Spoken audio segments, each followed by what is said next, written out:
ഈ ആർത്രൈറ്റിസ് എന്ന് പറഞ്ഞാൽ ശരിക്കും പറഞ്ഞാൽ എന്താണ്, ഏത് ഏജ് ഗ്രൂപ്പിലാണ് വരുന്നത്, എന്തൊക്കെ വെറൈറ്റി ഉണ്ട്, പലതരം ആർത്രൈറ്റിസ് ഉണ്ട്. അപ്പൊ അതിനെക്കുറിച്ചാണ് ഞാൻ ഇന്ന് നിങ്ങളുടെ ചർച്ച ചെയ്യുന്നത്. ജോയിന്റ് ഡിസീസ് അല്ലെങ്കിൽ ആർത്രൈറ്റിസ് ഇത്രയും പ്രിവലന്റ് ആയിട്ട് അന്ന് ഉണ്ടായിരുന്നില്ല. ഞാനൊക്കെ കോളേജിൽ പഠിക്കുന്ന സമയത്താണെങ്കിലും അവിടെ ഇവിടെയും ഒരു ജോയിന്റ് ക്ലിനിക് ഉണ്ടെങ്കിലായി, അപ്പോഴാണ് ഡെവലപ്പ് ചെയ്ത് വരുന്നത്. നമുക്ക് എങ്കിൽ എത്ര ദിവസം നമുക്ക് റെസ്റ്റ് ചെയ്യാൻ പറ്റും. അപ്പോൾ ഇൻഫ്ലമേഷൻ ഡെഫിനറ്റ്ലി നമ്മൾ അഡ്രസ് ചെയ്യണം. അതിനോടൊപ്പം തന്നെ അതൊക്കെ ഇങ്ങനത്തെ കാര്യങ്ങൾ ചെയ്ത് ജോയിന്റ്സിനെ മൂവ് ചെയ്യാനായിട്ട് ശ്രമിക്കണം.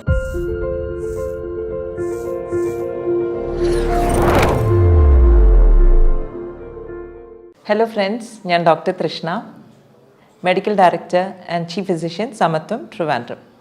നമ്മൾ പണ്ടൊക്കെ ആൾക്കാർ നടക്കുമ്പോൾ, വഴിയിൽ നടക്കുമ്പോഴത്തേക്ക് നമ്മൾ കുറേ പേരെങ്കിലും വളരെ ആക്റ്റീവായിട്ട്, ഈവൻ പ്രായം കൂടുതലുള്ളവരാണെങ്കിലും വളരെ ആക്റ്റീവായിട്ട്, വളരെ എന്താ പറയുക, എഫിഷ്യൻ്റായിട്ട് നടക്കുന്നതാണ് നമ്മൾ പണ്ടൊക്കെ കണ്ടിരുന്നത്.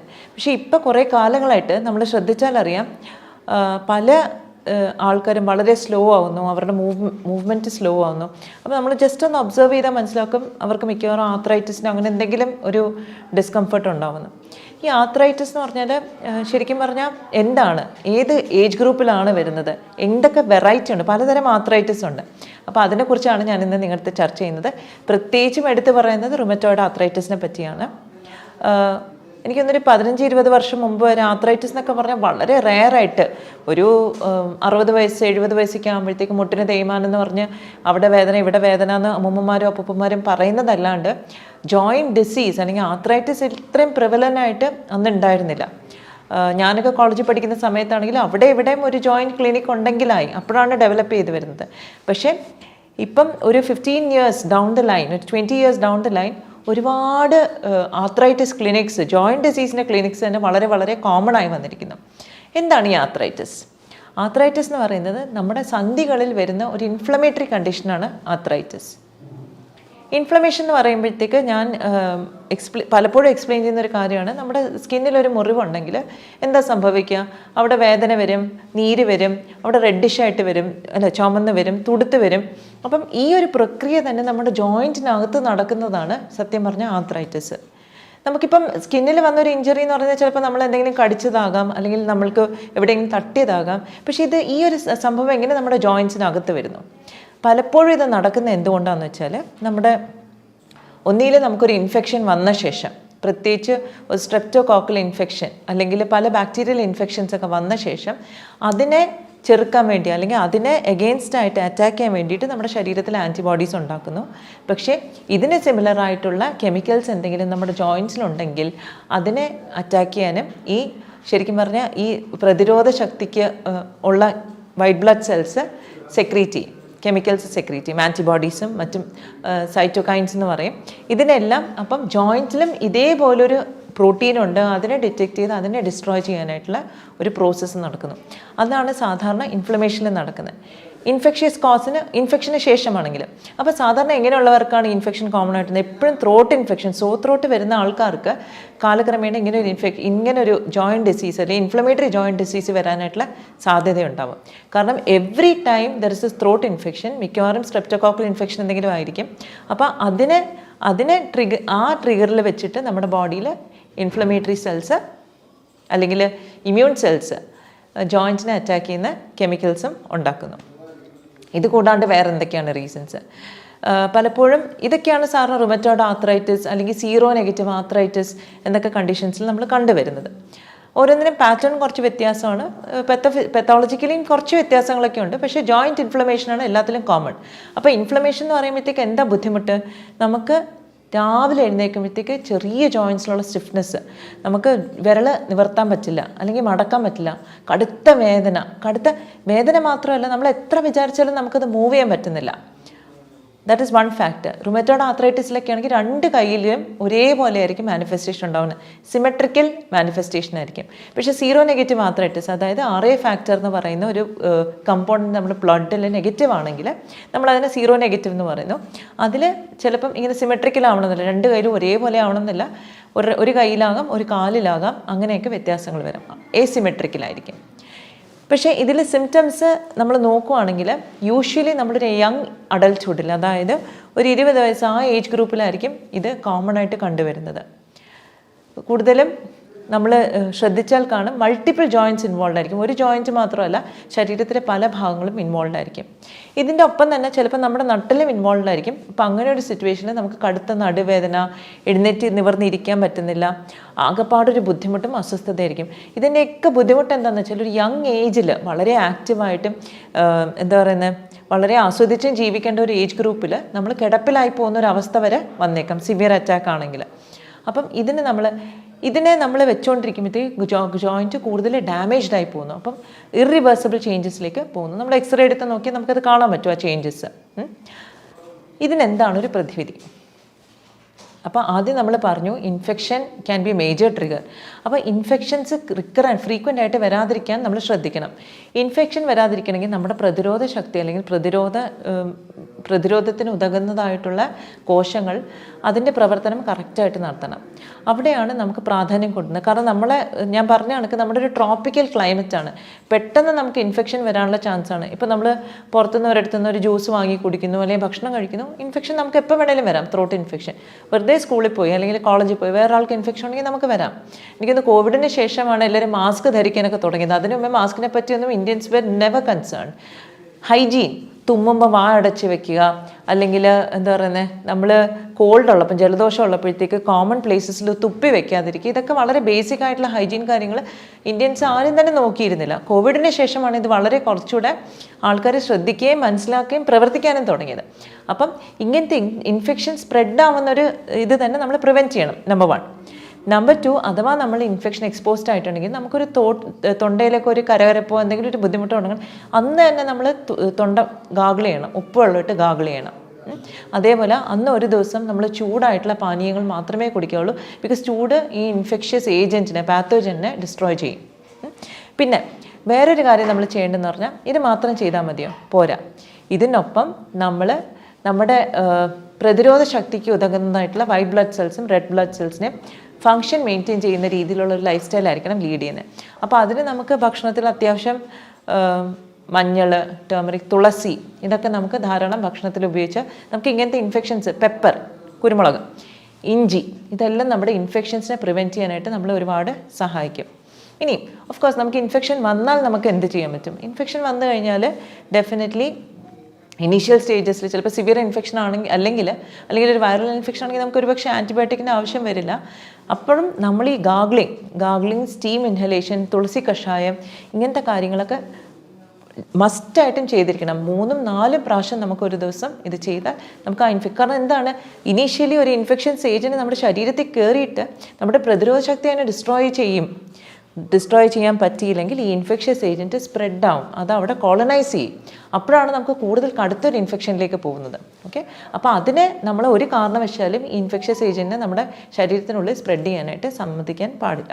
അപ്പോൾ അതിനാണ് നമ്മൾ ഫ്രീക്വൻ്റ് ആയിട്ട് ഇത് ചെയ്യണം എന്ന് പറയുന്നത്. അപ്പോൾ എത്ര ദിവസം നമുക്ക് സിംറ്റംസ് ഉണ്ടോ അത്രയും ദിവസം നമുക്ക് ഈ പറഞ്ഞ കാര്യങ്ങളെല്ലാം റെഗുലറായിട്ട് ചെയ്യണം. ഇതൊക്കെ ഇൻഫെക്ഷൻ്റെ കേസിൽ. ഇനി ഇൻഫെക്ഷൻ കൊണ്ട് മാത്രമാണോ ആർത്രൈറ്റിസ് വരുന്നത്? ഒരു പക്ഷേ അല്ല. ജനറ്റിക്, അതായത് ജനിതകമായിട്ടുള്ള ഒരു ടെൻഡൻസി ഉണ്ടെങ്കിലും ഒരു പക്ഷേ ആർത്രൈറ്റിസ് വരാം. ചില ആൾക്കാർക്ക് കോൾഡ് ക്ലൈമറ്റിൽ, വളരെ തണുത്തൊരു അന്തരീക്ഷത്തിൽ ചിലപ്പോൾ ഫംഗസിൻ്റെ പ്രസൻസ് ഉണ്ടെങ്കിലും ചിലപ്പോൾ ആർത്രൈറ്റിസ് ട്രിഗർ ചെയ്തേക്കും. കാരണം ഈ ഫംഗൽ സ്പോർസ് അല്ലെങ്കിൽ മോൾഡ് അതും നമ്മുടെ ബോഡിയിൽ നിന്ന് ഇങ്ങനെ ഒരു ഇൻഫ്ലമേറ്ററി റിയാക്ഷൻ സ്റ്റിമുലേറ്റ് ചെയ്തേക്കാം. അപ്പം ബാക്ടീരിയൽ ഇൻഫെക്ഷൻസ് മാത്രമല്ല, ഫംഗൽ ഇൻഫെക്ഷൻസോ വൈറൽ ഇൻഫെക്ഷൻസ് എല്ലാം ട്രിഗർ ചെയ്യാം. എക്സ്പോഷർ ഉണ്ടെങ്കിൽ മാത്രം കൂടെ ട്രിഗർ ചെയ്യാം. കാരണം ഏതൊരു പ്രോട്ടീനും ഏതൊരു ഫോറിൻ ബോഡിയും നമ്മുടെ ശരീരത്തിൽ കയറിയാൽ അതൊരു ആൻറ്റിജനായിട്ട് കണക്കാക്കി നമ്മുടെ ശരീരത്തിന് എന്തെങ്കിലും ത്രെറ്റ് ഉണ്ടെങ്കിൽ അതിനെ ഡിസ്ട്രോയ് ചെയ്യുന്ന ഒരു ജോലിയാണ് നമ്മുടെ WBC ചെയ്യുക. അത് ന്യൂട്രോഫിൽസ് എന്ന് പറയുന്ന കുറച്ച് സെൽസ് ഉണ്ട്, ഫാഗോസൈറ്റോസിസ് എന്ന് പറഞ്ഞൊരു പ്രോസസ്സ് ഇതിനെ ചുറ്റി അതിനെ ഡിസ്ട്രോയ് ചെയ്ത് കളയുന്നു. അല്ലെങ്കിൽ ആൻറ്റിബോഡീസ് ഉണ്ടാക്കുന്നു, ലിംഫോസൈറ്റ്സ്, അതും ഇതിനെ ഡിസ്ട്രോയ് ചെയ്ത് കളയാൻ സഹായിക്കുന്നു. അപ്പം ഇങ്ങനെ ഒരു എക്സ്പോഷർ ഉണ്ടെങ്കിൽ തന്നെ നമുക്ക് ചിലപ്പം ഇങ്ങനത്തെ അസുഖങ്ങൾ ട്രിഗർ ചെയ്യാം. അപ്പം നമ്മൾ ചെയ്യേണ്ടത് ഇമ്മ്യൂൺ റെസ്പോൺസിനെ സപ്രസ് അല്ല ചെയ്യേണ്ടത്. കാരണം നമ്മുടെ ഇമ്മ്യൂണിറ്റി നമ്മളെ ഇൻഫെക്ഷൻസിൽ നിന്ന് പ്രൊട്ടക്റ്റ് ചെയ്യുന്നൊരു കാര്യമാണ്. അപ്പം ഈ റുമറ്റോയ്ഡ് ആർത്രൈറ്റിസോ സീറോ നെഗറ്റീവ് ആർത്രൈറ്റിസിലോ ഒക്കെ ഇമ്മ്യൂൺ സിസ്റ്റം റോങ് ആയിട്ട് പ്രവർത്തിക്കുന്നു എന്നുള്ളതാണ്, നമ്മുടെ കോശങ്ങളെ തന്നെ ഡിസ്ട്രോയ് ചെയ്യുന്നു. അപ്പോൾ അതിനെയാണ് നമ്മൾ ശരിക്കും പറഞ്ഞാൽ പ്രിവെൻറ്റ് ചെയ്യേണ്ടത്. അപ്പോൾ അതിന് വേണ്ടുന്ന ചില ഇൻഗ്രീഡിയൻസ് നമ്മൾ ഡയറ്റിലും ബാക്കി ഇൻക്ലൂഡ് ചെയ്യുകയാണെങ്കിൽ നമുക്ക് ശരിക്കും പറഞ്ഞാൽ ഇത് പ്രിവെൻറ്റ് ചെയ്യാൻ പറ്റും. പിന്നെ ഇതിൽ വേറൊരു ഇമ്പോർട്ടൻറ്റ് കാര്യം എന്ന് പറഞ്ഞാൽ നമ്മുടെ ഡൈജസ്റ്റീവ് സിസ്റ്റത്തിൽ ഒരുപാട് ബാക്ടീരിയ ഉണ്ട്. ഈ ബാക്ടീരിയനെ ഇതൊരു ബാലൻസാണ്, നമ്മുടെ ഹെൽത്തി ബാക്ടീരിയയും അൺഹെൽത്തി ബാക്ടീരിയയും ബാക്ടീരിയൽ ഒരു പ്രസൻസ് ശരിക്കും ഒരു ബാലൻസ് ആണ് കീപ്പ് ചെയ്യുന്നത്. It's called intestinal flora. ചില സമയത്ത് എന്ത് പറ്റുന്നു, നമുക്ക് ലീക്കി ഗട്ട് എന്ന് പറഞ്ഞൊരു കണ്ടീഷൻ വരുന്നു. അതായത് നമ്മുടെ ഇൻറ്റസ്റ്റൈനകത്തുള്ള കോശങ്ങൾ തമ്മിലുള്ള ഡിസ്റ്റൻസ് കൂടുകയും അതിൻ്റെ ഇടയിൽ കൂടെ ആ ബാക്ടീരിയയുടെ കെമിക്കൽസ് ടോക്സിൻസ് നമ്മുടെ ബ്ലഡിലേക്ക് പോവുകയും ചെയ്താൽ ഇതേപോലൊരു റെസ്പോൺസ് വരും. അപ്പം ആ ലീക്കി ഗട്ടിനെ നമ്മൾ ട്രീറ്റ് ചെയ്യുന്നത് വളരെ അത്യാവശ്യമാണ്. അപ്പോൾ ലീക്കി ഗട്ടിനെ ട്രീറ്റ് ചെയ്യണമെങ്കിൽ വളരെ ഇമ്പോർട്ടൻ്റ് ആയിട്ട് നമ്മൾ ചെയ്യേണ്ട ഒരു കാര്യമുണ്ട്. നമ്മൾ ഈ പറഞ്ഞ കണക്ക് നമ്മൾ ഈ ഷുഗറി ഫുഡ്സ് അവോയ്ഡ് ചെയ്യണം. കാരണം എന്താണ്, ഈ ബാക്ടീരിയനെ പരിപോഷിപ്പിക്കുന്ന അനാവശ്യമായിട്ടുള്ള ബാക്ടീരിയ ഈ ഷുഗർ കഴിച്ച് നല്ല ഭംഗിയായിട്ട് അവിടെ അങ്ങോട്ട് എസ്റ്റാബ്ലിഷ് ചെയ്യും. അപ്പം നമുക്ക് ഈ high sugar food, carbohydrate food എല്ലാം ധാരാളം കഴിച്ചു കഴിഞ്ഞിട്ടുണ്ടെങ്കിൽ നമ്മൾ വിചാരിക്കുന്ന നല്ല ബാക്ടീരിയനൊന്നും കൊണ്ടുവരാൻ പറ്റില്ല. ആ പഴയ ബാക്ടീരിയനെ ഇതൊക്കെ കഴിച്ച് നല്ല രസിച്ച് അവിടെ ഇരിക്കും. അപ്പം നമ്മൾ ഈ കാർബോഹൈഡ്രേറ്റ്സും ബാക്കിയും വളരെയധികം മിനിമൈസ് ചെയ്തിട്ടായിരിക്കണം നമ്മൾ പുതിയ ബാക്ടീരിയനെ അവിടെ റിപ്ലനിഷ് ചെയ്യുന്നുണ്ടാവുക. അപ്പോൾ അത് ഗ്യാസ്ട്രിക് ക്ലെൻസ് എന്നുള്ള സിസ്റ്റം അല്ലെങ്കിൽ ഇൻറ്റസ്റ്റൈനൽ ക്ലെൻസ് എന്ന് പറഞ്ഞ രീതിയിലേക്ക് നമ്മൾ പോകണം. പിന്നെ നമ്മൾ ചിലപ്പോൾ ആയുർവേദത്തിലൊക്കെ ശ്രദ്ധിച്ചിട്ടുണ്ടാകും, പലപ്പോഴും ഈ റുമറ്റോയ്ഡ് ആർത്രൈറ്റിസ് പോലുള്ള കണ്ടീഷൻസിൽ അവർ വസ്തി ചെയ്യാറുണ്ട്. വസ്തിക്ക് എന്താണ് പ്രാധാന്യം? മിക്കപ്പോഴും ഈ ബാക്ടീരിയ, ഈ ആർത്രൈറ്റിസ് ഉണ്ടാക്കുന്ന ബാക്ടീരിയ അല്ലെങ്കിൽ ആർത്രൈറ്റിസിൻ്റെ ഒരു ട്രിഗർ വരുന്നത് ലാർജ് ഇൻറ്റസ്റ്റൈനിൽ നിന്നാണ്, നമ്മുടെ വൻകുടലിൽ നിന്നാണ്. അപ്പോൾ അതിൽ തന്നെ നമുക്ക് വൻകുടലിലെ ബാക്ടീരിയനെ വേണം അവിടെ ഒരു ഹെൽത്തി ബാക്ടീരിയനെയാണ് നമ്മൾ ശരിക്കും പറഞ്ഞാൽ എസ്റ്റാബ്ലിഷ് ചെയ്യേണ്ടത്. ഒരുപാട് സ്റ്റഡീസ് ഇപ്പോൾ വരുന്നുണ്ട്. ചില ഈസ്റ്റ്, ചില ബാക്ടീരിയ എല്ലാം ഇതിൻ്റെയുള്ള ഒരു ബാലൻസിലാണ് നമ്മുടെ ഹെൽത്ത് മെയിൻറ്റെയിൻ ചെയ്യുന്നത്. ഫോറിൻ കൺട്രീസിൽ ആക്ച്വലി കുറേ അസുഖങ്ങൾക്ക് പോലും ഹെൽത്തി ഇൻഡിവിജ്വലിൻ്റെ സ്റ്റൂൾസ്, അതായത് മലം എടുത്തിട്ട് അതിൽ നിന്ന് ബാക്ടീരിയനെ കൾച്ചർ ചെയ്ത് ഈ അസുഖമുള്ളവരിൽ ട്രാൻസ്പ്ലാന്റ് ചെയ്യുന്ന ഒരു സിസ്റ്റം പോലും ഇപ്പോൾ വന്നിട്ടുണ്ട്. അപ്പം നമുക്കെന്താ ചെയ്യാൻ പറ്റുന്നത്? നമുക്ക് നമ്മുടെ ഡയറ്റിൽ അത്യാവശ്യം നല്ല ബാക്ടീരിയ, ഈ പറഞ്ഞ കണക്ക് മോര്, പച്ചമോര്, തൈര്, ഈ കാര്യങ്ങളെല്ലാം ഉൾപ്പെടുത്തുക. പിന്നെ മഞ്ഞൾ വളരെ ഇമ്പോർട്ടൻ്റ് ആണ്. ജിഞ്ചർ, പിന്നെ കുരുമുളക്, ഇങ്ങനത്തെ കാര്യങ്ങളെല്ലാം നമ്മുടെ ഡയറ്റിൽ ഉൾപ്പെടുത്തുന്നത് വളരെയധികം നല്ലതായിരിക്കും. പിന്നെ ഇപ്പം നമുക്ക് പ്രാക്ടിക്കലായിട്ട് എന്ത് ചെയ്യാം? സപ്പോസ് നമുക്കൊരു ജോയിൻറ്റ് പെയിൻ വന്ന് സ്വെല്ലിംഗ് ഉണ്ടെന്നൊക്കെ വെച്ചോളൂ.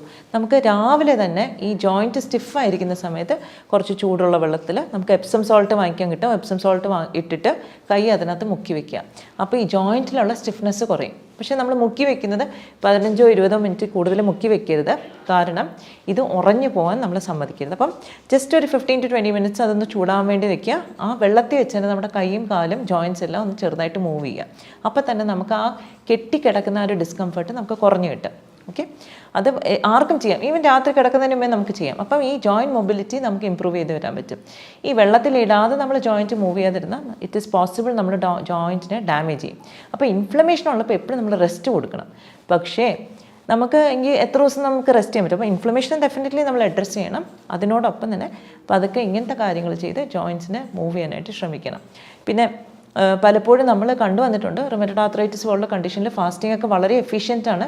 പക്ഷേ ഫാസ്റ്റിംഗ് ചെയ്ത് കഴിഞ്ഞാലും നമ്മൾ നോർമൽ ഡയറ്റിലേക്ക് വരുമ്പോഴത്തേക്ക് ഈ ഷുഗറി ഫുഡ്സും ബാക്കി കാര്യങ്ങളും അവോയ്ഡ് ചെയ്യുന്നതായിരിക്കും നല്ലത്. വേറെ ഇമ്പോർട്ടൻറ്റ് കാര്യം, ഈ കോൺസ്റ്റിപ്പേഷൻ, ലോങ് ടേം കോൺസ്റ്റിപ്പേഷൻ ഉള്ളവർക്കും ഇങ്ങനത്തെ കണ്ടീഷൻസൊക്കെ വരാനുള്ള ചാൻസസ് കൂടുതലാണ്. കാരണം ഈ പറഞ്ഞ കണക്ക് ലാർജ് ഇൻറ്റസ്റ്റൈനിലാണ് നമ്മുടെ ഈ ബാക്ടീരിയൽ ഒരു ഡിസ്ബയോസിസ് വരുന്നത്, അല്ലെങ്കിൽ ഒരു ഇൻറ്റസ്റ്റൈനൽ ഗട്ട് ഡിസ്ബയോസിസ് വരുന്നത്. അപ്പോൾ അതുകൊണ്ട് തന്നെ കോൺസ്റ്റിപ്പേഷനൊക്കെ ഉണ്ടെങ്കിൽ അത് ആദ്യം ട്രീറ്റ് ചെയ്യണം. കാരണം അത് ഇവൻച്വലി നമുക്ക് ഈ ഒരു കണ്ടീഷനിലേക്ക് നമ്മൾ കൊണ്ടെത്തിക്കാൻ സാധ്യതയുണ്ട്. അപ്പം ഇത്രയും കാര്യങ്ങൾ ശ്രദ്ധിച്ചാൽ തന്നെ നമുക്ക് ഈ റുമറ്റോയ്ഡ് ആർത്രൈറ്റിസിന് കുറേയൊക്കെ നമുക്ക് മാനേജ് ചെയ്യാൻ പറ്റും. പലപ്പോഴും നമ്മൾ ഡ്രഗ്സ് ഓഫ് ചോയ്സ് വരുന്ന ഇമ്മ്യൂണോ സപ്രസൻസ് ആണ്. പക്ഷേ അത് നമ്മുടെ പ്രതിരോധത്തെ സപ്രസ് ചെയ്യുന്നതിനെക്കാട്ടിലും നമുക്ക് ആവശ്യത്തിന് പ്രതിരോധം വേണം. അതോടൊപ്പം തന്നെ നമുക്ക് ഈ ഡിസീസിനെ നമുക്ക് മാനേജ് ചെയ്ത് ക്ലിയർ ആക്കാനും പറ്റണം. അപ്പോൾ അതാണ് ഏറ്റവും ഇമ്പോർട്ടൻറ്റ്. പിന്നെ ഇതിൽ ഏറ്റവും ഇമ്പോർട്ടൻ്റ് ആയിട്ടുള്ള വേറൊരു കണ്ടീഷൻ നമ്മൾ പലപ്പോഴും അഡ്രസ്സ് ചെയ്യുന്നതാണ് ഓസ്റ്റിയോ ആർത്രൈറ്റിസ്. ഈ ഓസ്റ്റിയോ ആർത്രൈറ്റിസ് എന്ന് പറഞ്ഞാൽ പ്രായം കൂടിയുള്ളവർക്ക് മുട്ടിനും ഒക്കെ തേയ്മാനം വരുമ്പോൾ ഉണ്ടാകുന്ന അതൊരു ഡീജനറേറ്റീവ് കണ്ടീഷനാണ്. അതായത് പ്രായാധിക്യം മൂലം പല പ്രാവശ്യം നമ്മളൊരു ജോയിൻറ്റിനെ ഉപയോഗിച്ച് കഴിയുമ്പോൾ അതിൽ വരുന്ന തേയ്മാനമാണ് ഓസ്റ്റിയോ ആർത്രൈറ്റിസ്. അപ്പം ആ ഓസ്റ്റിയോ ആർത്രൈറ്റിസ് എന്ന് പറഞ്ഞാൽ ആർത്രൈറ്റിസ് എന്നാണ് പേരെങ്കിൽ കൂടെ അവിടെ ഇൻഫ്ലമേഷനെക്കാട്ടിലും ഒരു ഡീജനറേഷനാണ് ഉണ്ടാകുന്നത്. അപ്പോൾ അതിന് നമ്മൾ കാർട്ടിലേജ്, നമ്മുടെ രണ്ട് സന്ധികളുടെ ഇടയിലുള്ളൊരു പാഡ് മാതിരിയാണ് കാർട്ടിലേജ്. ആ കാർട്ടിലേജിനെ പരിപോഷിപ്പിക്കുന്ന കാര്യങ്ങൾ ഗ്ലൂക്കോസമിൻ, കോൺട്രോയിറ്റിൻ എന്ന് പറയുന്ന കുറേ ഇൻഗ്രീഡിയൻസ് ഉണ്ട്, അതായിരിക്കണം നമ്മൾ കൂടുതൽ കൊടുക്കുന്നുണ്ടാവുക ഫുഡിൽ. അപ്പോൾ അതിൽ വെച്ചിട്ട് നമുക്ക് കാർട്ടിലേജിനെ കുറേയൊക്കെ റിപ്ലനിഷ് ചെയ്യാൻ പറ്റും. പിന്നെ വെയിറ്റ് ഉള്ളവരാണെങ്കിൽ ഈ പറഞ്ഞ റുമറ്റോയ്ഡ് ആർത്രൈറ്റിസ് ആയിക്കോട്ടെ, സീറോ നെഗറ്റീവ് ആർത്രൈറ്റിസ് ആയിക്കോട്ടെ, ഓസ്റ്റിയോ ആർത്രൈറ്റിസ് ആയിക്കോട്ടെ, ഇതിനെല്ലാം ജോയിൻസിനെയും കൂടുതൽ ഡാമേജ് ചെയ്യും വെയിറ്റ് ഉണ്ടെങ്കിൽ. അപ്പോൾ വെയിറ്റ് മാനേജ് ചെയ്യുക വളരെ ഇമ്പോർട്ടൻ്റ് ആയിട്ടുള്ള കാര്യം. അപ്പോൾ ഒബേസിറ്റി ഉള്ളവരെല്ലാം make sure that you manage your weight well and arthritic symptoms will definitely come down. അപ്പം ഇത്രയും കാര്യങ്ങൾ ശ്രദ്ധിച്ചാൽ തന്നെ നമുക്ക് റുമറ്റോയ്ഡ് ആർത്രൈറ്റിസ് ഒക്കെ വളരെ ഭംഗിയായിട്ട് മാനേജ് ചെയ്യാനായിട്ട് സാധിക്കും. Thank you for listening. നമസ്കാരം.